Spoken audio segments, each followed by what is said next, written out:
Is there a pulse? He's not here, but I have. There's no pulse? You can check. I start CPR. Needs to be.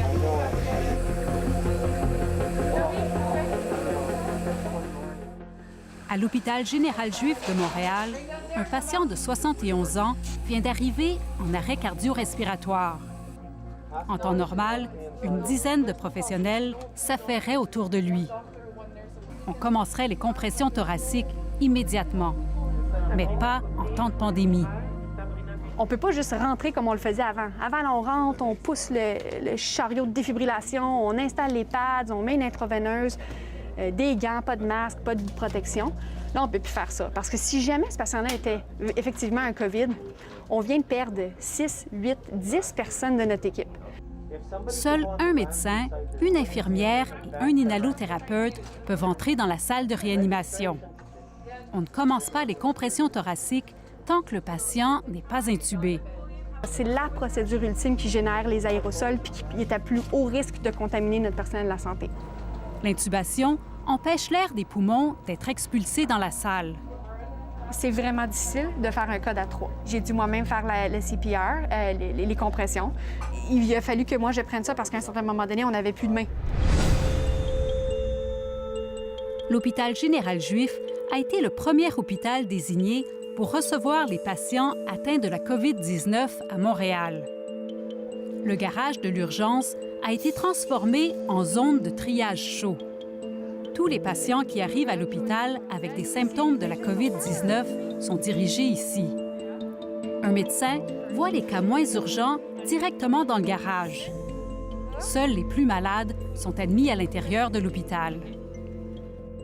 Le pavillon K, inauguré en 2016, a été conçu après l'épisode du H1N1. L'étage 10 est construit spécifiquement pour faire face à une pandémie. Il compte 24 chambres à pression négative. Quand vous avez quelqu'un infecté dans une chambre, vous voulez, quand vous ouvrez la porte, que l'air rentre à l'intérieur. Et il n'y a quasiment pas d'hôpital qui a ce genre de concept actuellement au Québec où vous avez un étage complet dédié qui, en dedans de peu de temps, peut devenir un étage pandémique, si vous voulez. L'unité des soins intensifs est aussi équipée de chambres à pression négative. On avait demandé à ce que toutes nos chambres soient à pression négative, mais les architectes trouvaient ça exagéré. Selon eux, nous n'aurions jamais besoin d'autant de chambres à pression négative. De toute évidence, c'est moi qui avais raison. Les chambres à pression négative se sont rapidement remplies. 3 étages du pavillon K ont dû être transformés en zone chaude. C'est le cas du K6, où l'on concentre les patients qui ont besoin de soins respiratoires.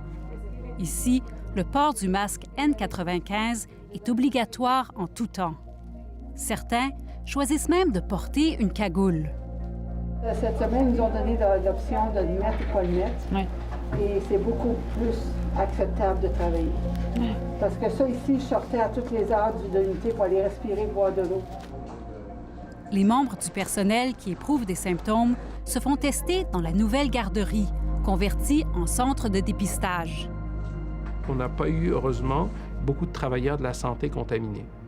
Ça a mis beaucoup de confiance, je pense, au personnel. Yeah, group hug.